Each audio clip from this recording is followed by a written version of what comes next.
یہاں پر وہ کہہ رہا ہے کہ میرے پاس جو کچھ تھا اس کا مالک خدا ہے، اور جو کچھ دوبارہ آئے گا اس کا مالک بھی خدا ہی ہوگا۔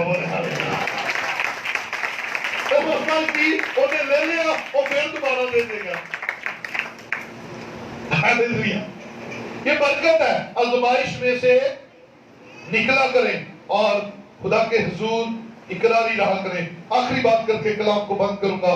متی 15واں باب اور اس کی 19ویں آیت دیکھ لیجئے۔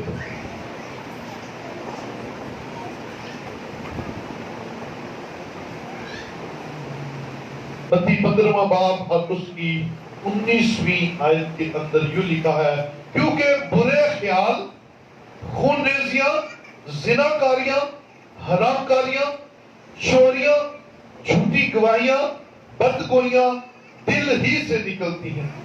یہی باتیں ہیں جو آدمی کو ناپاک کرتی ہیں، مگر بغیر ہاتھ دھوئے کھانا کھانا آدمی کو ناپاک نہیں کرتا ہے۔ ناپاک کرنے والی ساری چیزیں ہم نے اندر رکھی ہوتی ہیں، چھپا کر۔ برے خیال، بری سوچیں، خون ریزیاں، غصے، لڑائیاں، جھگڑے، حسد، یہ سارا کچھ اندر ہوتا ہے۔ تو بری چیزیں نکلتی کہاں سے ہیں؟ اندر سے۔ اندروں باہر آتی ہے نا۔ آج موقع ملا ہے فلاں کو ذلیل کر دو، آج موقع ملا ہے فلاں کی عزت کا جنازہ نکال دو، کیونکہ میرے ہاتھ اس کی کوئی بات لگ گئی ہے، اب میں نے چھوڑنا نہیں ہے اس کو۔ چار جی کٹھے ہوئے تھے، کر دو تھا، بلا وجہ لڑائیاں، بلا وجہ جھگڑے۔